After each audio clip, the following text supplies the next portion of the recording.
लिए नहीं बना था हमारा प्यारा वतन पाकिस्तान। प्रिय दर्शकों नमस्कार, कृपया वीडियो को लाइक और सब्सक्राइब करें, धन्यवाद। जगन्नाथ प्रेमानंद, ये क्या हुआ?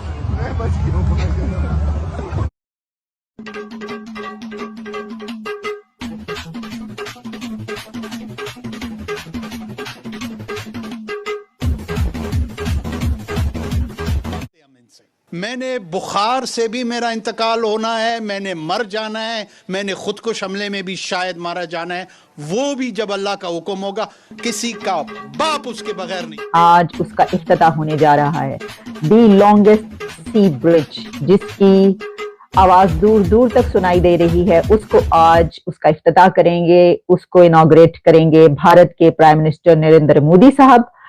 ये ब्रिज नवी मुंबई से मुंबई तक 2 आवर्स ट्रैवल को 20 मिनट्स में चेंज करने जा रहा है। यानी 2 घंटे का सफर जो शहर के एक कोने से दूसरे कोने तक होता था, नवी मुंबई से मुंबई के बीच 2 घंटे का सफर अब सिर्फ 20 मिनट में तय किया जाएगा। देखिए, कहा यह जा रहा है कि इंजीनियर्स का एक ऐसा कारनामा जिसमें जो स्टील यूज किया गया है उसको to the weight of 500 Boeing airplanes and 17 times that of the Eiffel Tower's weight was used for its construction.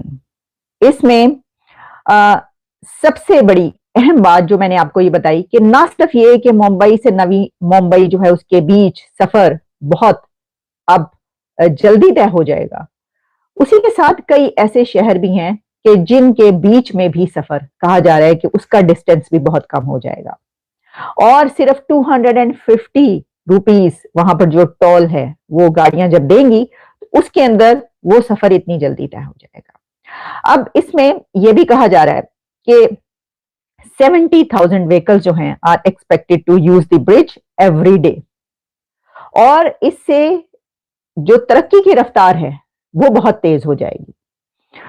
ये भी याद रखिएगा कि इस ब्रिज को बनाते हुए ये एहतियात की गई है, ये कोशिश की गई है कि जो एनवायरनमेंट है और क्लाइमेट है वो सही रहे, उसको तंग ना किया जाए, यानी कोई ऐसा चीज उसके अंदर इस्तेमाल ना की जाए। तो इसके लिए 2 चीजें देखने को मिली।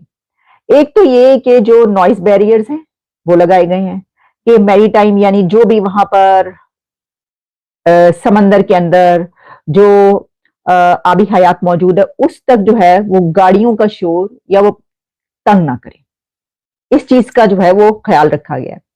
और इसी के साथ जो आप दूर दूर तक जब इस ब्रिज पर सफर करेंगे तो स्काई लाइन देख सकेंगे मुंबई की, और ऐसे बहुत से मॉन्यूमेंट्स आएंगे वहां पर बीच में कि जो लोग देखने के लिए जाया करते हैं, यानी जो वैसे ट्रैवल करके दूसरे कंट्री से लोग इंडिया जाते हैं वो देखने के लिए, अब वो इस ब्रिज पर जब सफर करेंगे तो इसके दौरान वो तमाम बिल्डिंग्स जो हैं वो भी देख पाएंगे। तो कहा जा रहा है कि beautiful sky line of Mumbai जो है वो रिवील होगी उन लोगों पर के जो इस पर सफर करेंगे। IT sector billion of dollars की मार्केट कैपिटलाइजेशन की वजह से जो है दुनिया भर में उभर चुकी है, और अनफॉर्चुनेटली हम बहुत पीछे रह गए। थोड़ा सा इस के बारे में कमेंट करना, क्यों हम इसकी अहमियत को नहीं समझ सके? बहुत अफसोस है। देखिए, ये सवाल बार बार आता है कि हमारा जो हमसाया मुल्क है उसमें 150 अरब से ज़्यादा की आईटी एक्सपोर्ट है, और हमारा साइज़ जो है वो $2.5 बिलियन पर है अभी फॉर्मल डॉक्यूमेंटेड एक्सपोर्ट का, जबकि हमारा जो फ़र्क है आबादी में वो 1:6 का रेशो है। तो अगर वो 150 पे हैं तो हम लोगों को 30-40 पे होना चाहिए था, 30 पे होना चाहिए था 20 में, हम लोग इतने कम क्यों हैं? उसके रीजंस तो बहुत सारे हैं और वक्त लगेगा, लेकिन मैं अगर समराइज़ करके आपको बताऊं तो उसके लिए जो फाउंडेशन लेयर है वो आपका एजुकेशन है। बहुत शुरू में बहुत मैसिव किस्म की इन्वेस्टमेंट उन मुल्कों में हुई जहां आपको सक्सेस नज़र आ रही है, वो उनकी एजुकेशन पे उन्होंने इन्वेस्टमेंट की। वो यूनिवर्सिटियां जो आज से 40-50 साल पहले 60 साल पहले बनी, वो इतनी मेच्योर हो गई हैं कि वहाँ से जो स्टूडेंट्स ग्रेजुएट होकर निकले उनकी क्वालिटी बहुत अच्छी है और उनकी क्वांटिटी भी बहुत ज़्यादा है।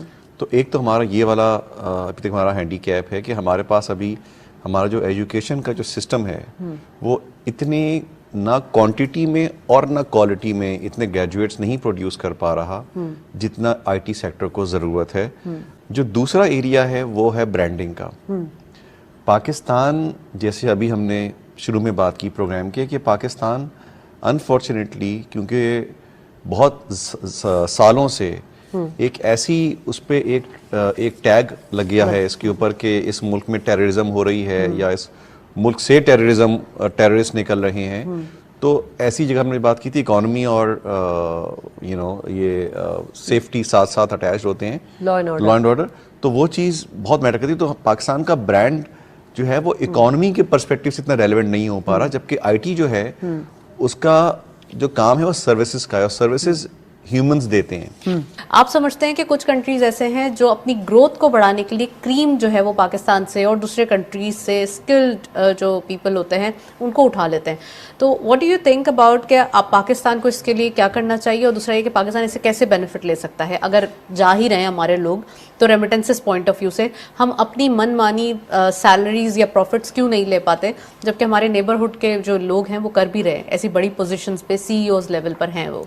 ये दुनिया के 100 कंपनीज जो है मल्टीनेशनल, उनमें सीईओज जो है वो इंडियन है, ठीक। और उसमें अगर हम पाकिस्तानी सीईओज को देखें तो वो 2, 4, 5 होंगे।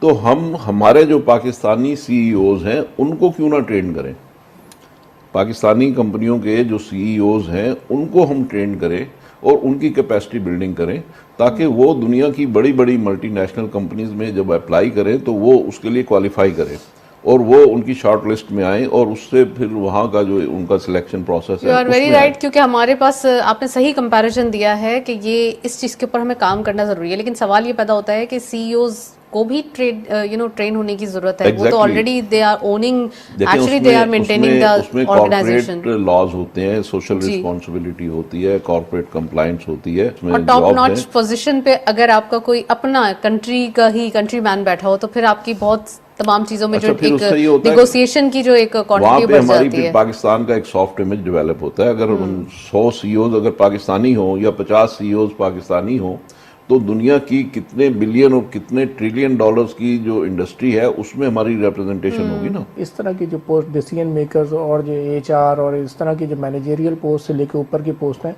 वो हमारा हमसाया मुल्क इंडिया ले जाता है। नहीं तो ऑटोमेटिकली जब आपका सीईओ वहाँ पे अगर दूसरे कंट्री का बैठा है तो वो अपनी कंट्री को ऑटोमेटिकली सपोर्ट करेगा, इसमें नो डाउट। अगर हमारे कंट्री का होता तो हमें सपोर्ट करता। इसीलिए तो हम कह रहे हैं कि जी वो के सीईओज और जो हमारे एमडीज इस लेवल के हैं उनके ऐसे आप उनको इस तरह ट्रेन करें कि ताकि हम उनको बाहर उन ममालिक के अंदर, मल्टीनेशनल कंपनीज के अंदर, इंटरनेशनल कंट्रीज़ के अंदर जो है उधर डिप्लॉय कर सकें। एक दफ़ा आप अच्छी पोस्टों पे उन ममालिक के अंदर अच्छी कंपनीज में लग जाएंगे तो अल्टीमेटली वो फिर वही वाली बात है कि पॉलिटिकली भी हम स्ट्रांग हो जाएंगे, हमारी खारजा पॉलिसी भी अच्छी होगी और हमारी जो वर्कफोर्स की जो रिक्वायरमेंट होगी उस कंपनी में वो भी डेफिनेटली हमारी तरफ टिल्ट होगी और वो हमारे इधर